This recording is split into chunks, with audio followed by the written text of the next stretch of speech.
I see everybody has a copy of the book. This is a book about rhythm, all the rhythms of our lives. It's a book about holiness, about God's rhythm, and how the divine rhythm intersects with, interferes with, and enhances our own rhythms. So the author of this book, April Fiet, has written an extensive reader's guide to accompany this book, and that's what I'm going to be using as we go.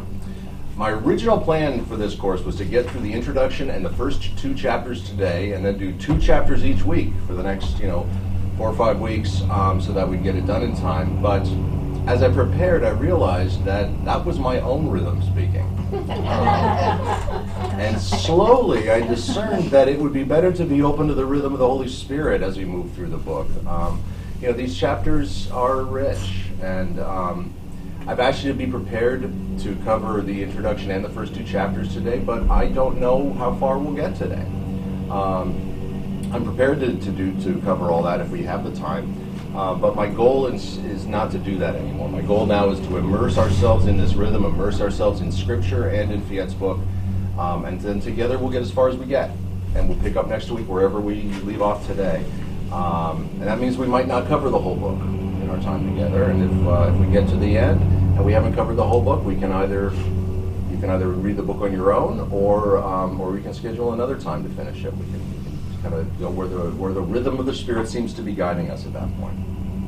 So what I do need to know for today, since I don't have a goal of getting to a certain point, is what's our firm cutoff today? Are we done at 11:30? Are we done at 11:45? What do you want it to be? And then when we get to the point officially, we're 10 to 12. Mm-hmm. So sometimes we finish earlier, sometimes we're right on the dot of 12, depending on what's happening. Like when we have a video series and we're talking, and it's almost 12. So and so that's all right if we continue. So that's our firm cutoff is noon. So and then if people have to leave earlier, then they leave, to make an appointment. Okay. Or something. So then what I'll do is if we get to a point that really feels like this is a good place to stop, we'll stop there. But if we don't and we get to noon, we'll just stop exactly where we're at and we'll still pick up next week. So I'm going to be following the Reader's Guide pretty closely because I think it's really good. But feel free to interrupt along the way. I mean, there's lots of questions and discussion, but feel free to interrupt along the way if there's something else you want to talk about in the chapter that's not that I don't seem to be covering. And 2 things about the Reader's Guide. First, each chapter begins with a scripture reading and a reflection and a prayer. So we'll do that whenever we start a new chapter, which means we might pause for scripture, prayer, and reflection a couple times today. And also we'll need to all have Bibles for that. So in a minute, in a minute. Second thing about this Reader's Guide is there's, I didn't print out copies for everybody because it's like 50 pages long, but I'll email you a copy of the Reader's Guide if you'd like. But what's at the end of each chapter is a spot for you to reflect and write some things down. So I have some blank paper I can pass out. So I invite you when we get to that point, I'll tell you kind of what the prompt is and give you a couple minutes to write. If you're a journaler, maybe you want to bring your journal to future sessions and write directly in your journal. So would anybody like me to email you the Reader's Guide so you have a copy? Okay. And I have this group's email. Well, then why don't I just email to you and you can send it to everybody, and then if you want it, you can have it. So. The book that Sherry got me online already has writing in it, but I can't read it. Well, there you go. Maybe as we go through it, will become clear. Maybe, but I mean, I read it, and some of it was like... Must have been my husband. I get in a grocery store with this shopping list, and I can't read some of the stuff he puts on it. Then I have to take a picture of it off the list and text it to him and say, what is this? What does that say? Here's some Bibles for everybody. Late, I think. And you can, if you want to bring your own, that's fine. If you want to use one of these, that's fine. Does not matter to me. So. I'm not sure. I don't know. Yeah. Some of it is. Yeah. So I looked at what they underlined. I put stars by what I thought. Yeah, was thinking about. Do you have a Bible with you? I don't know. I don't always write in books. Sometimes I think, maybe the next person that gets it doesn't want it written in. But I did underline some stuff. So. Yeah. I got one already underlined, so. And Carol, I'm going to pass some Bibles there. Oh, sure. Yeah, I'm sorry.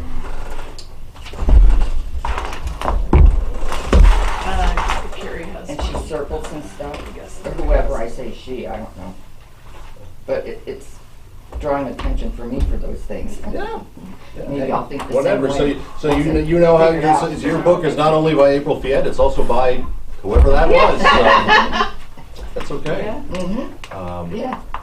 One of the things I think is really neat that this church does, some of you participate in this, and some of you, I don't know if you're all aware of this, when we give Bibles to our kids, how old are they when we give them Bibles? Like second grade, third grade, something like that? We were giving them to second graders. Yeah. We, a group of people, it's historically the Faith Formation Committee, or the Faith Education Committee, but sometimes some other people are involved, will go through and highlight or underline passages that are important to them in all these Bibles that we give to the kids, so that they're already pre-marked, which encourages the kids to write in their own Bibles, and also kind of shows them what the people who cared enough to give them this Bible felt are the most important passages. So.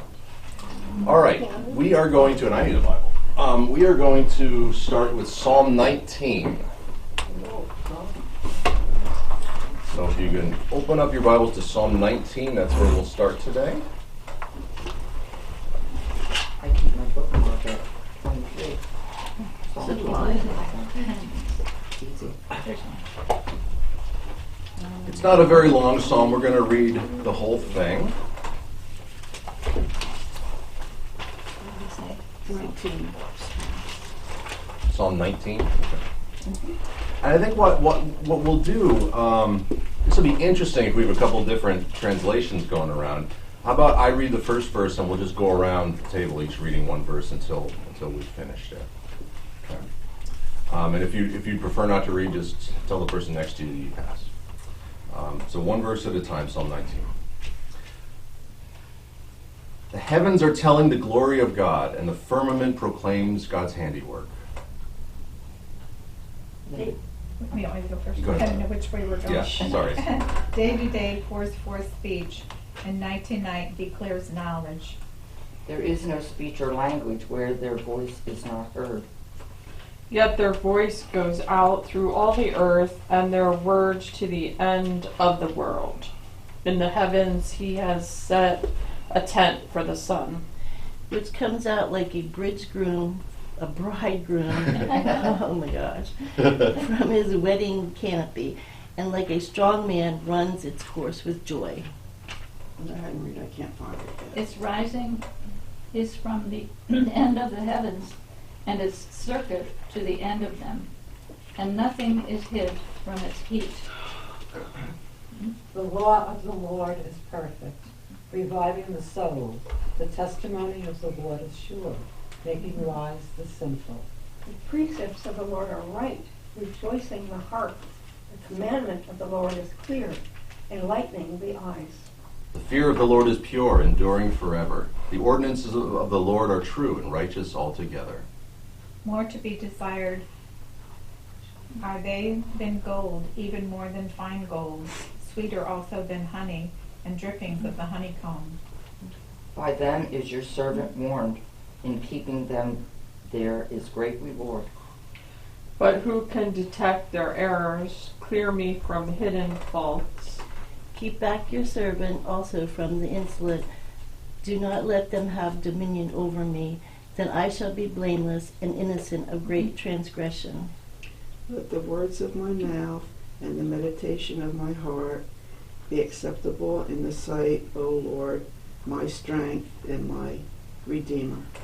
Thank you. Now I'll read April's introduction. Psalm 19 verse 1 begins with a remarkable claim. The heavens are telling the glory of God. And the psalmist goes on to list the parts of the created world that join in to tell of God's glory. The heavens, the firmament, each day, every night. But there's a problem. In verse 3, there is no speech, nor are there words. Their voice is not heard. The world around us is proclaiming the glory of God, even though creation lacks the language with which to do so. Creation has a song, and that song calls us to praise God along with the birds, the wind, the monsters of the deep, and the trees. But its song is without language. It simply exists. I find it interesting that the psalmist concludes Psalm 19 with these words, "Let the words of my mouth and the meditation of my heart be acceptable to you, O Lord, my rock and my redeemer." Perhaps the psalmist longs to sing of God's glory as naturally as the heavens do. The creation praises God simply by functioning the way it was created. The psalmist asks God to make such praise be natural from his mouth, too.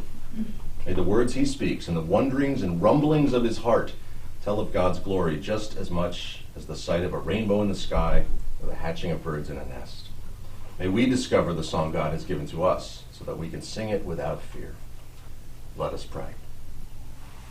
Creative and creator God, we see your fingerprints all over this marvelous world you've created. In this moment, open our minds to discover anew the wonder of all you have made. Gently remind us that you created us with care and creativity too.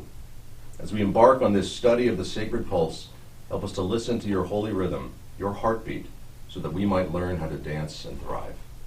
Amen. Okay, so we'll start by looking at the introduction to the book.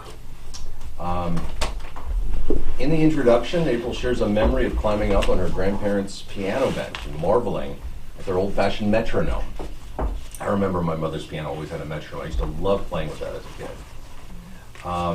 She talks about the way the metronome moves more quickly when the weight's close to the bass, and when it's pushed to the top, the metronome would slow down as the pendulum swung from side to side. Does anybody else remember using a metronome as a kid? Yeah.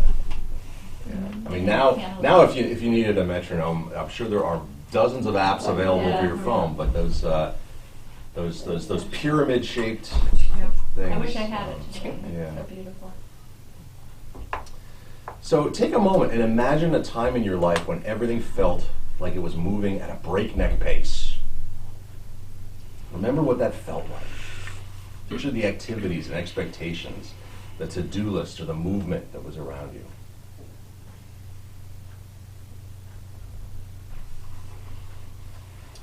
Now think of a moment when time seemed to stand still or stretch out. What was that like? Imagine your surroundings and what you were doing.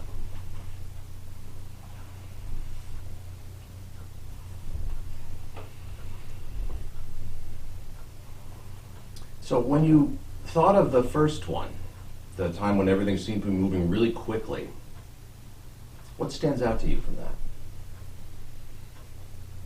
Well, I'm thinking how blind I became. I was very blind. My spirit was. Couldn't see anything but where I had to go. Yeah, like tunnel vision. Yeah. You're with a list and what's next. Yep. I find as I'm getting older, I feel like I have less time to do what I want to do. So I'm always busy. Yeah. I don't like to waste time, Yeah. and it's getting worse. Mm-hmm. I feel when those times, and it happens pretty often because I'm like you in a way, I have to have lists and I'm always doing things. But I notice when it's really at its peak, I can't catch my breath. Mm-hmm. I find my breathing is, I'm anxious that way, I guess. But when I'm the opposite, when I'm still painting something, like painting my leaves, I painted some leaves yesterday, my breathing was slowing down, and I've noticed I was calm because I was still.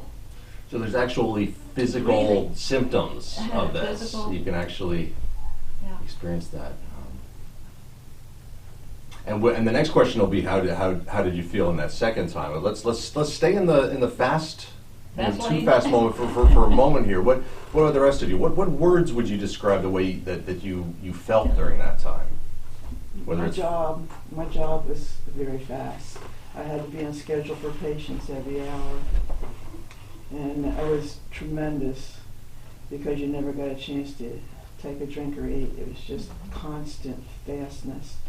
And by the time you got home, you just wanted to sit down, take a little break and a breather before you could make your supper.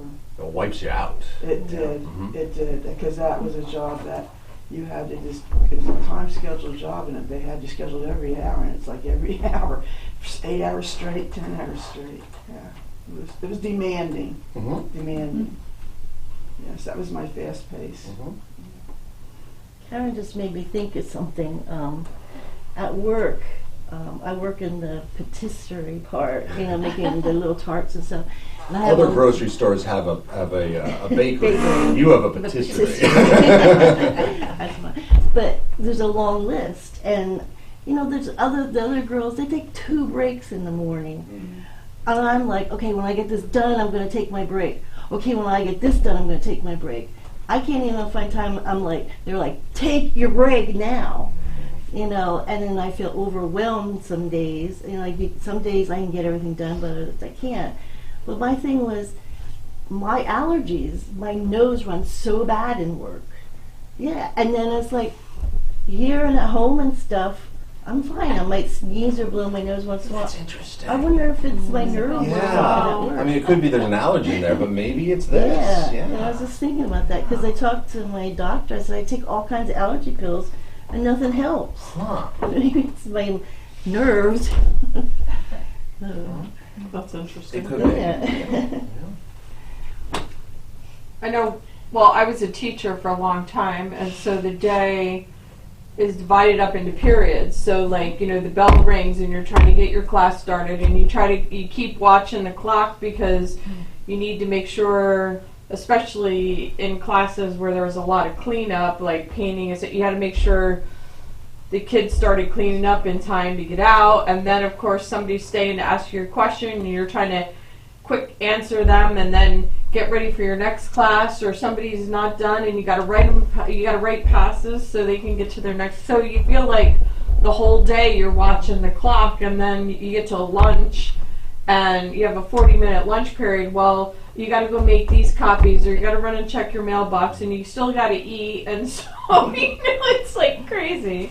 And Owen works for UPS in the warehouse. They have a peak flow meter. Like if they don't move so many packets, like they get a score, and either individually or their department. And then if they're not meeting this peak flow, like how many packages move that they process or do stuff with, that's like an issue. They get called out on that. So that's like way stressful. Yeah. So, yeah.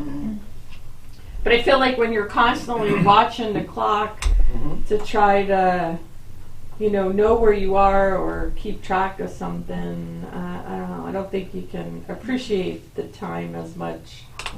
It's more measured. That saying, you have a clock with the wings on it, time flies. That proverb was with me for a long time. I think I made some real mistakes when I was under that pressure of being blinded and doing too much as a mother, and I didn't see my family then, and I loved them like I could have. And I gave more attention to my daughter than my son. So I didn't even see that. Everything got out of proportion like it could have been. So I was too hurried. What comes to mind for you when you remember the time when things slowed down? What words would you use to describe the feelings you had then?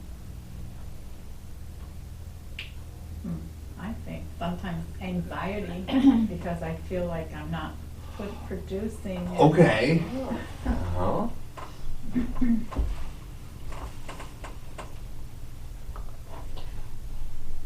I think you almost need to give yourself permission. So I feel like if you go on vacation, some vacations are scheduled. You're trying to see you're seeing things or doing things.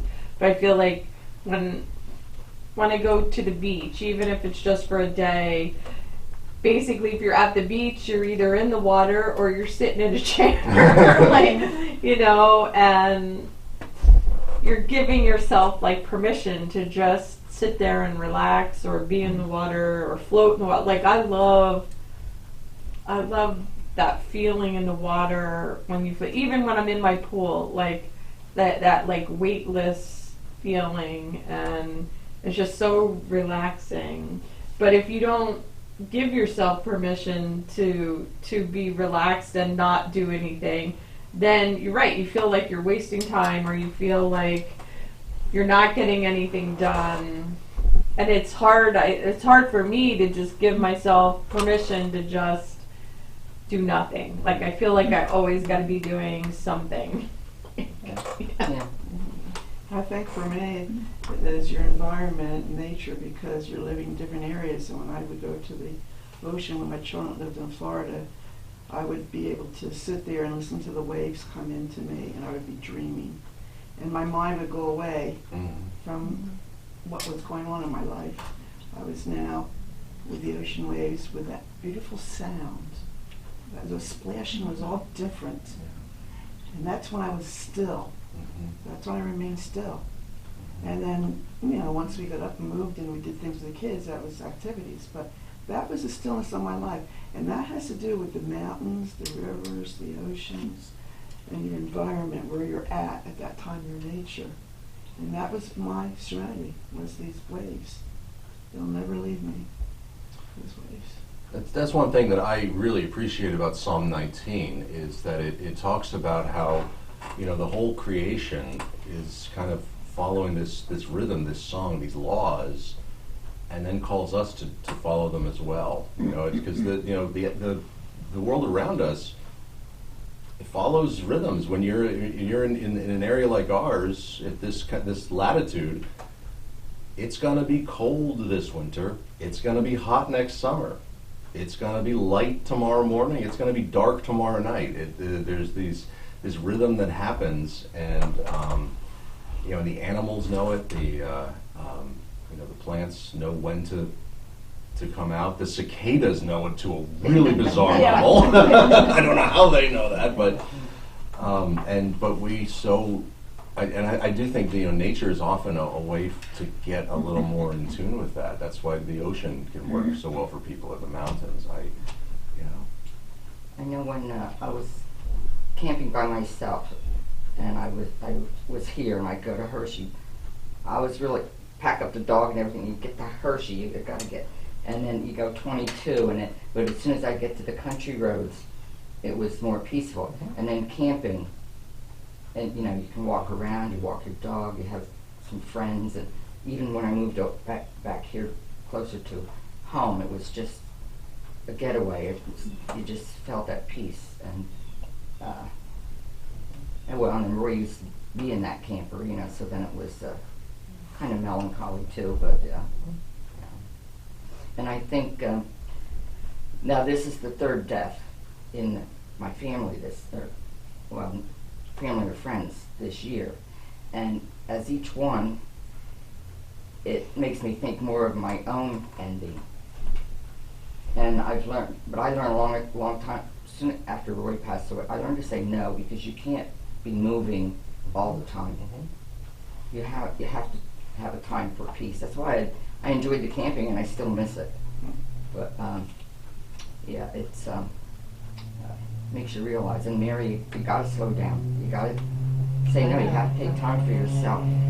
Sit and read, or you see me walking, And that's the challenge. We see all these things on our bucket lists, and the older we get, the more funerals we attend and such. We come face to face with our mortality. That happens, in my career. That happens from time to time. They say they come in threes, and I always thought that was dumb, but they come in packs, and quite often in threes. I'm going to be doing my third funeral next week in 3 weeks. It's. And when those happen, I start thinking about my own death, and which is okay. But then it brings up what's really important. How am I going to spend the days that I have, however many of those are. And if you work in a nursing home, you're surrounded by death all the time. The person that you think is really healthy and is going to be all right, that's the one that passes away. I know the one man, when I went in his room, he had 3 of his roommates pass away, and he couldn't really talk, and it was my classmate's father, and he put up his fingers. And I knew exactly what he meant. So, you know, he was probably laying there thinking about that. Mm. Well, when Chet died, that's when I slowed down too, and I went, oh my gosh, what have I done, or, you know, what happened? Why, where did he go, and all that stuff. And where am I going to go? Am I going to die? And am I going to go on living? I slowed down. Well, when I notified my 95-year-old friend about our friend that passed away, she said, why couldn't it have been me? She's too young. And the 95-year-old, she walks with a walker and that too. She's out and about. But, yeah. Yeah, and I think, and that feeling that we often have, you know, that you know, things shouldn't go the way they went, you know, kind of thing, is, I think also in a way it's us trying to fit the world into our time, you know. It's not the way it is sometimes. And well, this was my friend's third stroke in 3 years. So let's explore the central concept of the book. On page 2, you don't have to open it up, but if you want to, you can. On page 2, at the very top of the page, it says, the world has a rhythm that pulses and moves. It ebbs and flows. It nudges us to keep moving. We were created to step in time with this rhythm. So the author suggests that you know, that God created the world with a rhythm, and that people flourish when we step in time with that rhythm. Do you agree with that? Why or why not?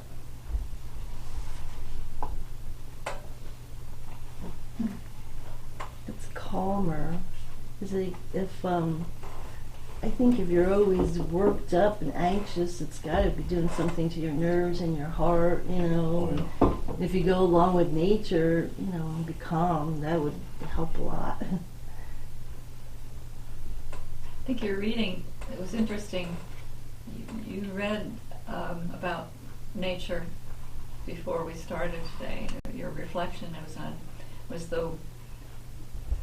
metaphors like the snow is like wool, and you know, different parts, and it was like admiring the different changes in nature. And I think what happens is sometimes I'm so bogged down with things to do, I don't look at that. And when I do, it really is, every season gives a beauty, and you sort of feel part of it, you know, when you pay attention to it. And I was thinking, I don't know if she mentioned it, but the Native American view toward life is very much they're part of the rhythm of nature. And I think that's a wonderful thing, to be able to have that kind of view of the world and how you fit in it. You know, you're just part of it. You go with the flow of nature. And it's a sort of a peaceful, calming thing. I look at it like this is a gift from God. This is what He gives us: the rhythm, the pulses, the whereabouts, the the knowledge, to live on this earth through His rhythm, through His pulses, okay, through His nature. He created nature, okay. This is God's gift to us, and it's in our bodies. And our bodies are now reacting to our daily lives every day when we wake up. That's our rhythm. That's our pulse. This is our nature. This is how I see the world. Every day is a different day. There's never the same day. It's all changeable. It doesn't stay the same.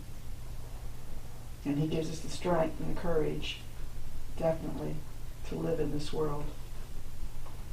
That's why it's a gift. This is a gift for us.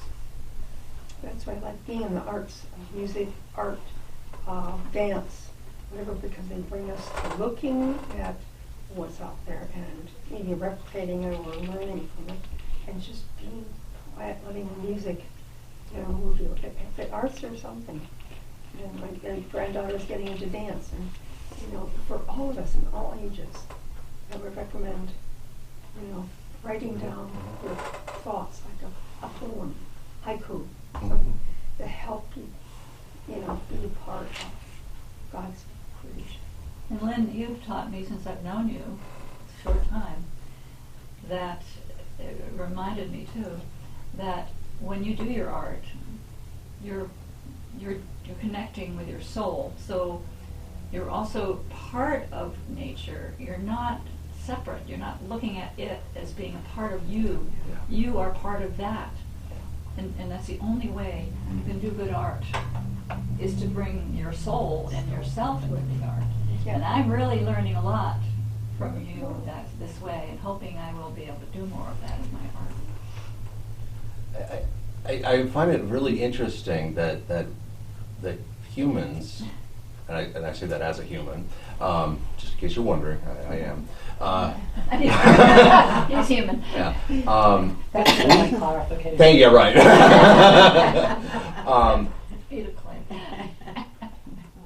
We sometimes fool ourselves into thinking that we're separate from nature.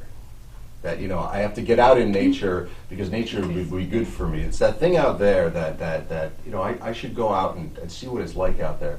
But the truth is, we are part of nature. Nature is us. And it's just that we sometimes turn away from it and turn away from its rhythms and that. We're animals, just like the other animals out there. We're life, just like trees are alive. We are alive, and we're part of it. But we forget that. So imagine moving against the rhythm of the world. What do you think that might be like?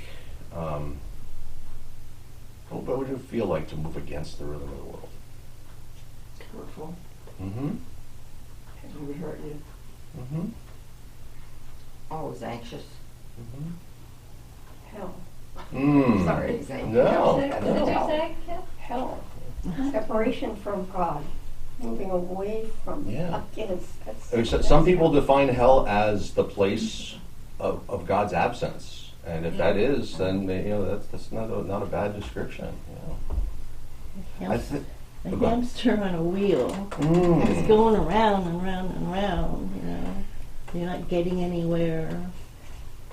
Not taking any pleasure in anything. Did anybody else used to like in a department store when you were a kid running up the down escalator and down the up escalator, or was that just me? It's a fun thing for a kid to do. But if that's the way you're living your life, That was defeating Mom saying, "Don't do that." well, yeah. Okay. Yeah. My mother would take in places. You got to listen to what I tell you to do, and then I would get sneaky and I would Do the do the opposite. opposite. And why would Mom tell us don't do that? Because you Because could she get already hurt. And then Because you somebody could get steal hurt, you. or Get kidnapped. okay, or somebody else could get hurt too. Yeah. Yeah. Do we ever hurt other people? I was a good kid. I never did that. We all Well, did then that, think of yeah. your own kids then. No, Owen. Owen would have done that. That's a good point. You can see him riding on that. We absolutely can. I mean, how often? I've definitely done that. Some of my, I don't think I'm ever deliberately, knowingly cruel, but I am absolutely capable of being insensitive and accidentally cruel. And I think I'm much more liable to do that when I'm, stuck in some kind of false rhythm, when I'm full of anxiety, when I'm,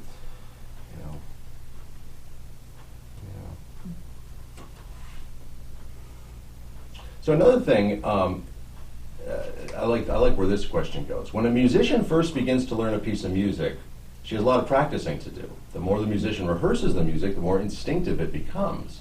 And eventually the beat and the movement of the piece become second nature. So what would it look like for you to rehearse the sacred pulse? What would that look like?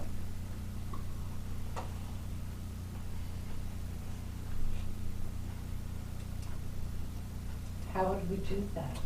I think that's the question. Yeah, that's the question. It's practice. Make yourself sit. Say, I'm going to take 5 minutes and go here. Go around. Be comfortable. Sounds like you're in theater. You're rehearsing it. Yeah, I mean, or That's what it sounds like. I'm done. An expert musician makes it look really easy, but in truth, they're probably spending a whole lot of time practicing it, rehearsing it.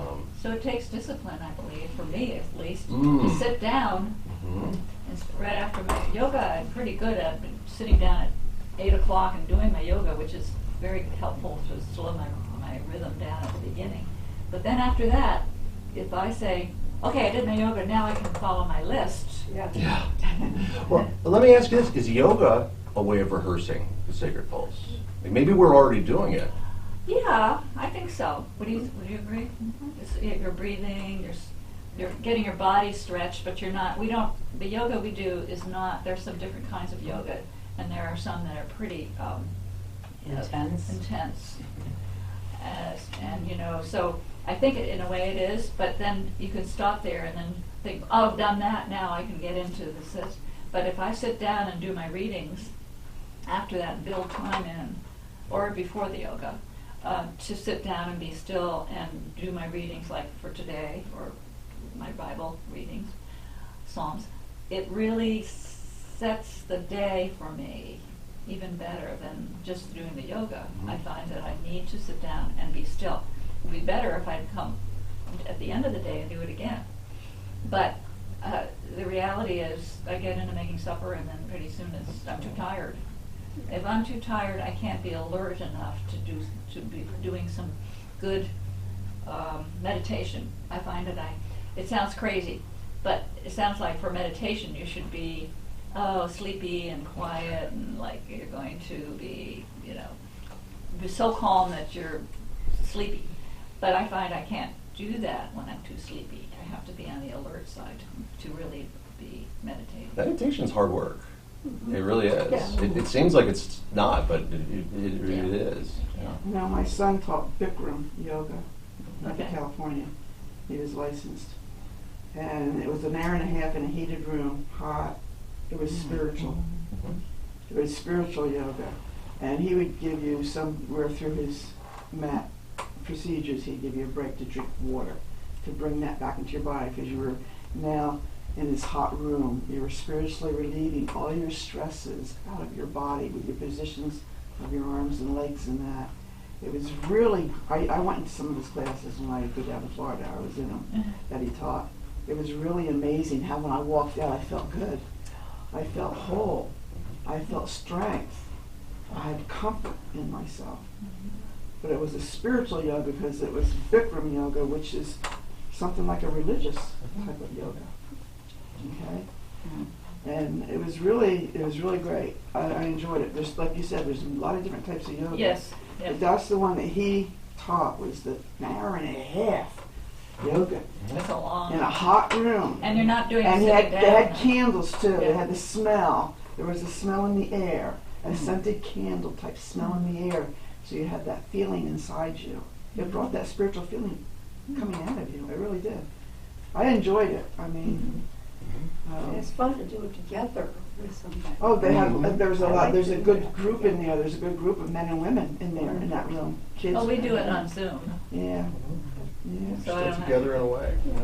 But I mean, he taught it, and Yeah. he had his own place to teach. He was given it to him by the Yeah. professor who taught him in California how to home in Boca Raton. Come down. You're the head of the Fort Lauderdale yoga. You're the head of it. So, He was given to him. so what are some other examples of ways that we might already be rehearsing the sacred pulse, or ways that maybe in the past you've done that, looking back, I was kind of rehearsing it then? Going to Sunday school with my grandmother and going into her classes was wonderful. Wonderful. Watching her sing in the choir, watching her play the piano and the organ in the church. And when I used to go to the farm, 1 week in the farm, when you say all the vacations in the world you're going to have, I'll tell you the best vacation was 1 week on that farm. Living on that farm for 1 week brought everything in realization of what this world is. You plant your food. You milk your cows. You take your produce. You make whatever you need to make. You make your flour. You make everything. You sewed your own clothes. You made your own curtains. You made your own. So I think farm life is a rehearsal of that. Yes. It was amazing. There were a number of farmers in the church I used to be at, and one of them, Ward Chapin, had a faith that was deep in a way I never encountered before, and it was because he was so in tune with the land and he knew he had a lot of hard work to do to get his crop, but he also knew that if the rains didn't come, it was all for nothing. He knew that he had to do his part, but there was also another part that he had no control over at all, and I think that gave him a real deep faith. I had a rehearsal, like from 13 to 16. Florence Kemmerer and I were the altar guild. There was nobody else. It was every Saturday morning I would go up, and she lived right across the street, and I'd meet her there. And if there were no flowers, there was a lady lived 3 houses down from where the Lutheran church is now, Mrs. Albert. She had flowers. We would have gladiolus or whatever she had if we didn't have flowers. In the winter, we would put greens on the altar, and so that was my rehearsal. Yeah, and that was part of the rhythm. You knew every Saturday that was going to happen, Yes. and that also I think the church year can help see this rhythm too, because the church year is designed to be in tune with the seasonal calendar too, and you saw that in how it was different from week to week. Yeah, and then having gone to Sunday school and that there in the first place. Yeah. It reminds me of ritual. Life on the farm showed working. Mm-hmm. It showed eating. Great Grandma Horns always made the bread, always made the pies, always made the cakes. Now she was Great Grandma Horn with the high boots, the hat, and I'd sit in her lap, and the rocking chair, and the old coal stove, whatever it was there. Remember, they didn't have they had to pump their water to get their water in the house and that stuff way back. Okay, but that was life. Yeah. That was life. You worked for your life. You produced your food. You stayed alive because you're able to sleep, eat, and work. And that was just the most wonderful part of my life. That was the most wonderful part of my life. And the second one was stepping on Pearl Harbor when those men are in that ship. And the third one was the Hawaii part, being over there and learning that. Because I was born when I was a boomer, World War II baby, okay? And that was horrific to me to think that my mother, they only had, back then, I guess, radios to hear stuff. They didn't have TVs. And when it came on the radio that we're getting bombed by the Japanese, okay? We're getting taken down. I mean, I can't imagine what that life was like, or the Depression of the 30s, okay? Or the Spanish influenza flus back in 19. Well, let's try and stay in our own lives here. Let's try and stay in our own lives. So what other rhythms, what competing rhythms might we need to turn down or even turn off in order to do this rehearsing, this practicing? What other rhythms are there in our lives that we might have to? TV. Yeah. TV, yeah. Yeah, she talks about that a little later. We'll get to the chapter about blue light. Yeah, that's a big one. And it's not kids. It's not just kids. It's all of us. Yeah. So that's one. What else? What other competing rhythms do we have to? Thinking that you have to keep moving. All, like Mary says, always on the go. Yeah. Yeah, nature isn't always on the go. No. Yeah, instead of taking time God out. wasn't even always on the go. God took a day off. Taking time out to say, On the we Sabbath, have Lake he gave us Ninsey the right Sabbath. here, beautiful lake. How many people in this country or in the world have it right there and have a wonderful place to walk? Yet I don't go over there and do it, and I can fit it in somewhere, but it seems like the other things are priorities, and they're like watching the news Yes. or something else. So it's really, and that is a nature walk, which is wonderfully healing, and it That slows lake- you down. That lake wasn't there when I graduated in Really? 1967. That's right. Yeah. That's a new lake. That's not an old lake. Yeah. Okay. Yeah. That was man-made lake. No, the lake wasn't there about 6 years ago either. It was Well, my kids called it Well, Dirt Mincy for a They did while that- there. They did that because of the fish Oh, I know. Yeah. being attacked Yeah. by the bats Yeah. and everything like that. They made an environment. Oh, yeah. The engineers were great for what they did. Yeah, Yeah. it just took too long. I think for me, one of the ongoing struggles I have is being able to balance the important with the urgent. I think sometimes, and even just what I do as a pastor, sometimes I'll have like a plan for the day that, I need to do this, like it's important to work on a sermon. It's important to do, particular things. But then you get a phone call, and I mean, some of them, the phone call, such and such is in the hospital dying. Okay, that I do need to go. But some of the things, but that's urgent and important. Some of the phone calls are urgent, but are they really important? Are they more important than other things? And some of them aren't, and I struggle with that. I struggle with that in my own life. Is there, yes, I know I should take the time to get a good walk in today, but look at all those dishes. Is it important to keep the dishes always clean? It feels urgent because I see the mess, but is it as important as, I don't know. It's a challenge.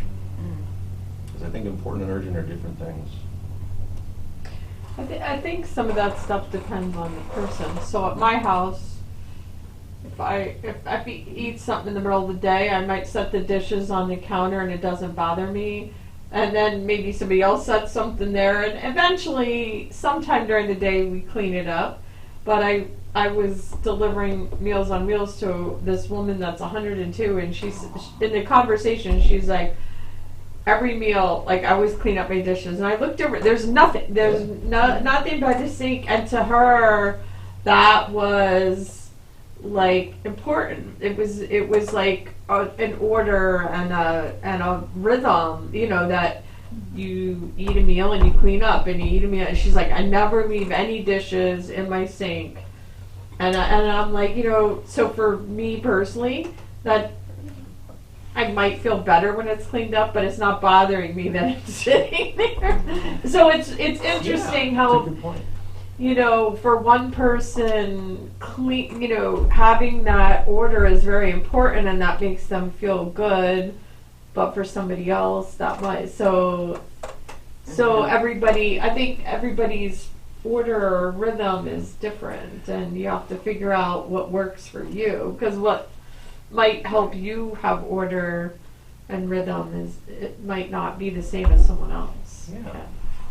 I saw a rhythm in school. One of our teachers, he was afraid of germs. Yeah. He had to take to open up the doorknob or to touch anything. He was so afraid of germs. This is true story. He was afraid of germs.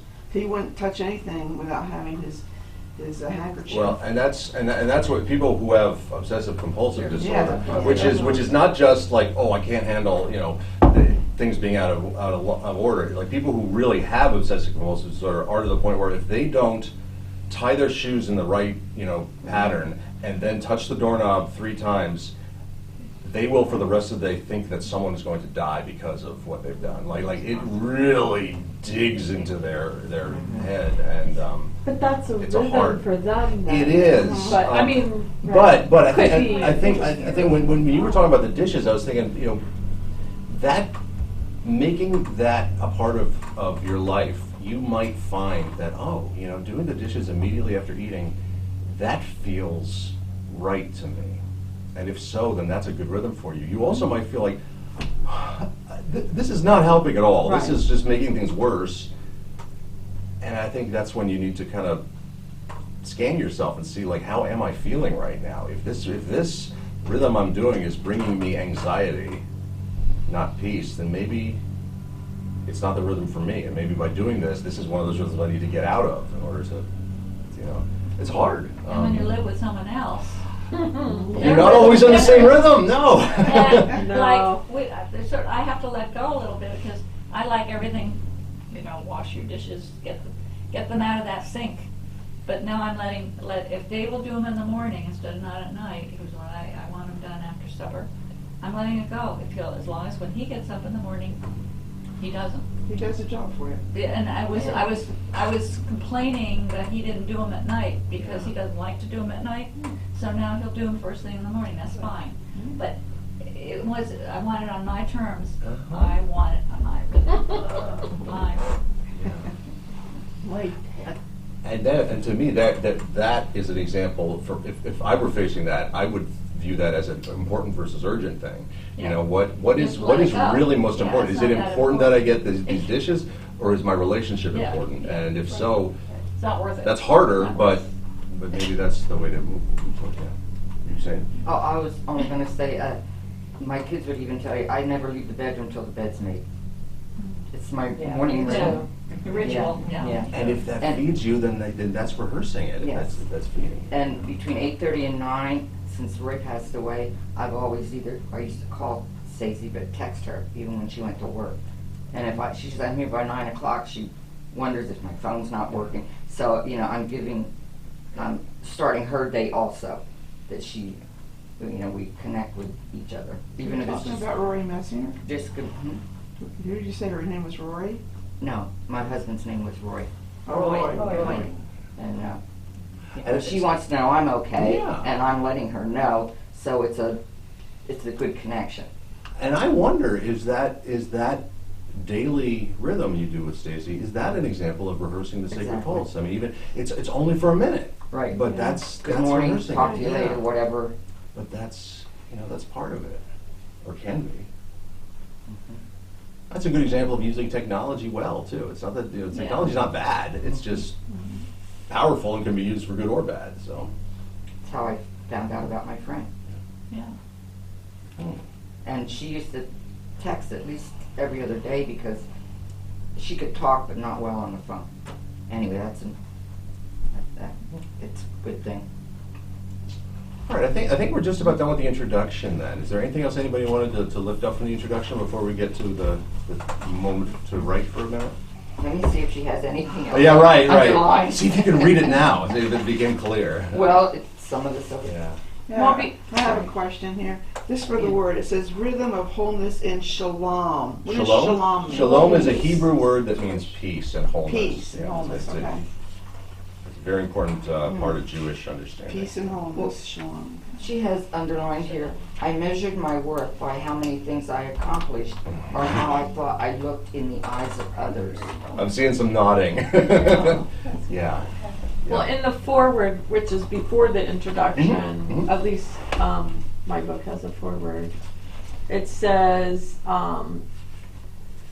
that the author knows what it feels like to not be enough, do enough, perform well enough. I Yeah. feel, Mhm. it seems like no matter what, like when I was a teacher, I'm like, well, I was a decent teacher, but probably not the best teacher because I was also trying to deal with stuff at home or other things. And then was I like the best mother? Well, no, because I was also working. And now that I'm not working, I'm like, well, maybe I should be working. Like, I feel like no matter what, and I can't speak for men because I'm not a man, but I feel like no matter what women are doing, you feel it's hard not to feel guilty that you're not doing something else. If you're working, you feel like you should be home. If you're home, you should feel like you should be working. If you spend time with your kids, like, is it enough time with your kids? And so it's and I can't say I feel like that all the time, but there definitely are times like, well, I should be better at this, whatever this is, because you're trying to juggle more than one thing, more than one aspect of who you are. So. You said something about being a man or a woman. It's interesting you should say that because my first marriage, my husband was a person who had to be busy all the time, and when I sat down, he would try to get me to move, and like I should not be sitting down reading the paper. He was very, he loved to be busy all the time. And then I married someone who's the opposite, and it's like, he drives me crazy because I'm like, come on, let's get moving here, I mean, I don't say that to him, but I feel that way because I'm always a mover. So it's like a different contrast, although it's nice because he does tend to slow me down because he wants to be doing things like, let's do this and let's go walk and let's do this and just enjoy life instead of running around all the time. So men and women each have their own rhythms, and it doesn't matter about gender, but it also doesn't matter. It's different about people because they're all so different. Some people are robotic, and some people are like gazelles, and Martha some people Mary, are yeah. like tortoises, some people are like different kinds of animals. One rhythm that I can't get is this. I love to stay home 7 days a week and never take my car out of the driveway. I'd love to do that. You would? I'd love to be able to stay home just 7 days a week just to rest. Do you think you could? Great. No, I have to leave my house for lots of reasons every week. And I just want to ask the pastor here, this one we're here, breakneck, when she talks about Breakneck breakneck. speed. What does that mean Breakneck exactly? speed. Really Continuous fast. and fast. Really fast, because Like if you're going non-ending. too fast and you turn, you're going to break your neck. You know, Is that it? that's where it Breakneck comes from. speed. Yeah. Breakneck speed is It's like that- being on a treadmill. Yep. And I can relate to that. Running in place. And I heard a word a lot in the last couple minutes that when I'm being mindful, I try to take out of my own vocabulary, because it is a very negative word, and it probably is the easiest way to get off the rhythm, and that word is should. Yeah. Should. I had a therapist once who said, "You're shoulding on yourself again." Shoulding. You know, that's what we do. We should all over ourselves, and it doesn't help anything, but we do it. It's hard to get into any kind of rhythm if we're constantly saying we should be doing this. Or this, I ought this, to. this. Ought to, yeah. Yeah. That's the fancy should. I tried to show those to get those out of my vocabulary a long time ago and replace them with another word, like I'm doing it because I can and because I want to, and I'm not going to do that because I'm not able to, and all those, try to rehearse those different ways because they're so used to saying should or think about that. I had a girlfriend, and she's deceased now, a wonderful friend. She would always say to me when she could see that there was so much work in something, she said, should've, would've, could've. She'd say that to me a lot. that. He always, Yeah, no, would've, could've, should've. yeah, Wow. Do or don't. yeah.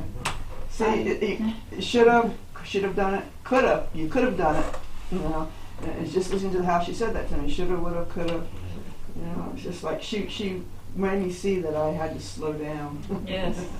I identify with, she said, I have felt exhausted despite getting more than enough sleep every night. Not physically tired, but weary inside. Yeah. Sometimes I get up in the morning and I'm so tired, and I get to work and I'm just tired. But then after work, getting up 4:30, working all day, and I go home, sometimes I feel great. And I'm like, I think it's just because, okay, I'm here at work again, it's going to be the same thing, so fast and everything. When you get home, you can kind of calm down some. I even do some, I've been starting to do workouts at night, And sometimes our rhythms change over time. I'm thinking of like a magnificent classical music piece. It will often, it's not just one rhythm and then it's over in 3 minutes like a pop song. It will change over time. There'll be different movements, and it'll go into different keys and different time signatures, and that's what our lives do. My rhythm in college was I got up at noon and I was in bed around 4 in the morning. And that was my rhythm in college. That ain't my rhythm now. Fred has been in the same rhythm since he retired 33 years ago. Goes to bed at 8:30, gets up anywhere from 4 to 6, and then sits all day in the recliner. Yeah, well. And maybe it works for him, and maybe it doesn't. And he's I don't know. content that way. And he's content. Yeah, then that's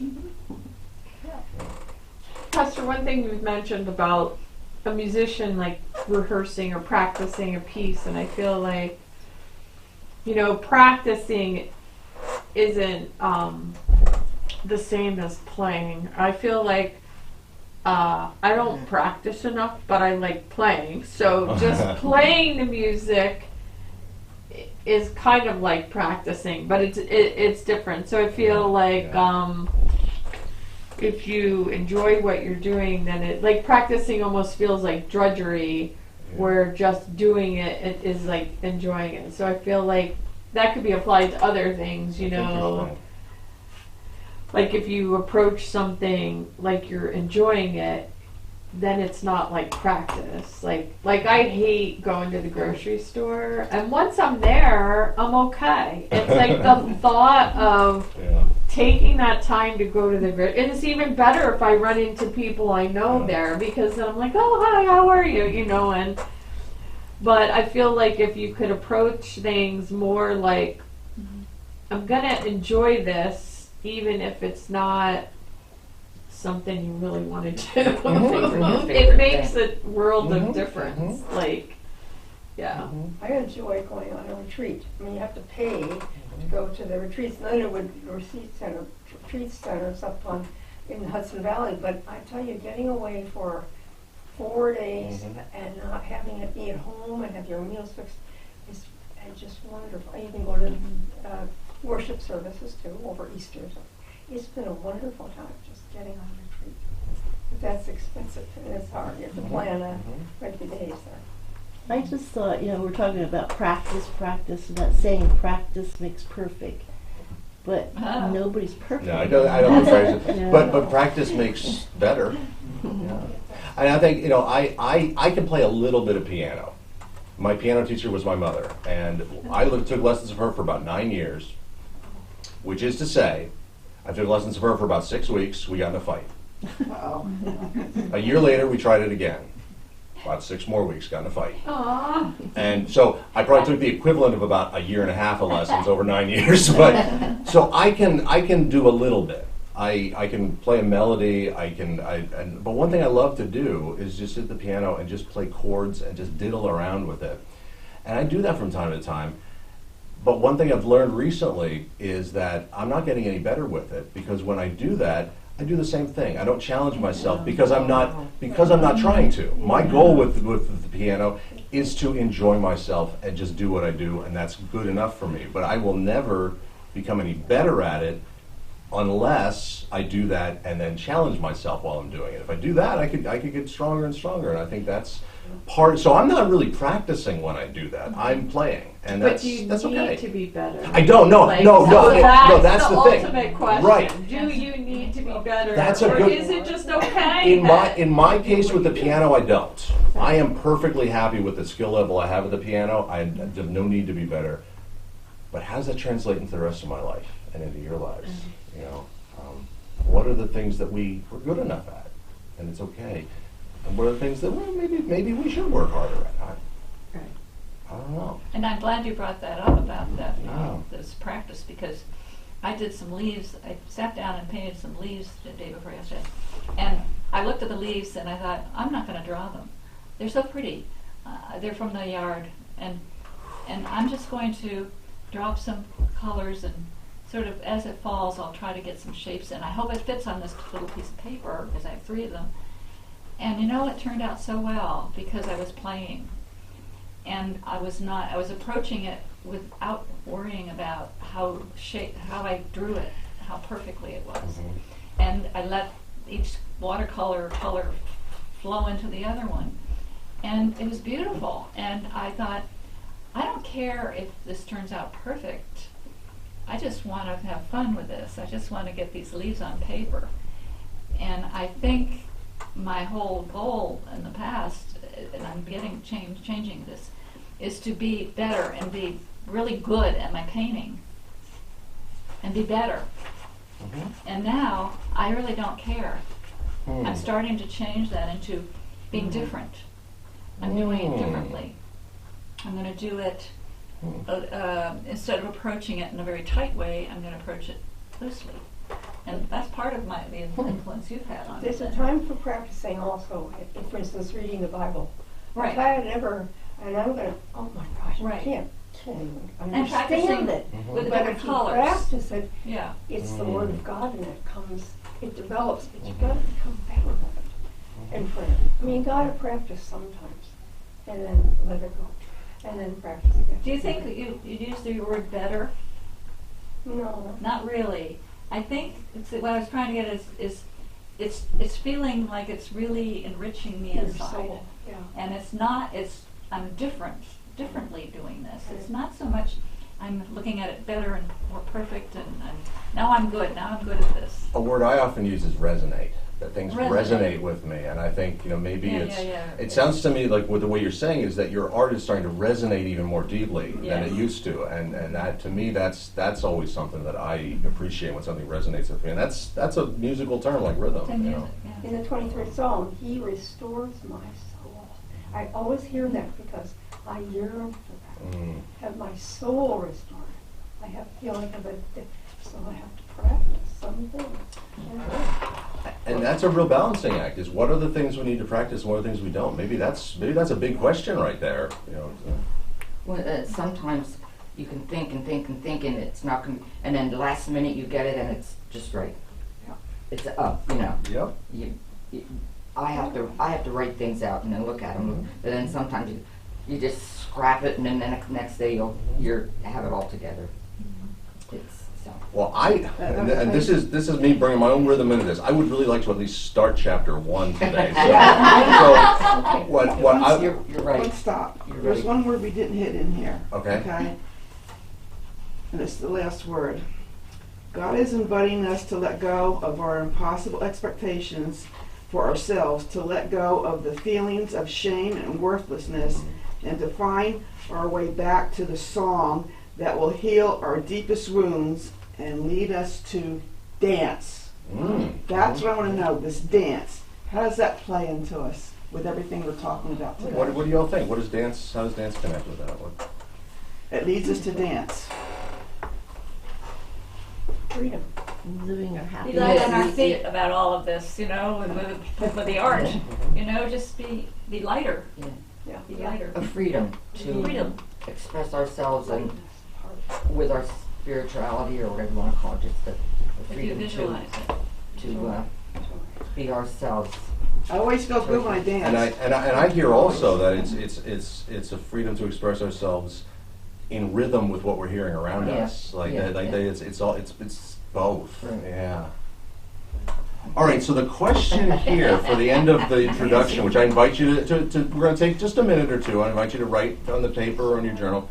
Question is this: before we dive into the heart of the Sacred Pulse, take a moment to think about your hopes for this study. What are you hoping to learn or gain? So answer that for yourself. You don't need to share with anybody, but what are you hoping to learn or gain?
And now I'll ask you, since we are at 11:35 or something like that, 11:37, what feels more in tune with the rhythm here? Do we stop here and start chapter 1 next week, or do we start chapter 1 now? I do not believe we'll finish it, but we can kind of dive into it, or we can say this is a good place to stop for today. What do you feel? Oh, I'd like to go ahead. go ahead? Okay. Yeah. Everybody, Whatever we can get done. let's do that. So, so like I said, each chapter begins with a scripture reading, a reflection, and a prayer. So the scripture reading for chapter 1 is Psalm 90. They're not all in the Psalms, but a lot of them are, which makes sense.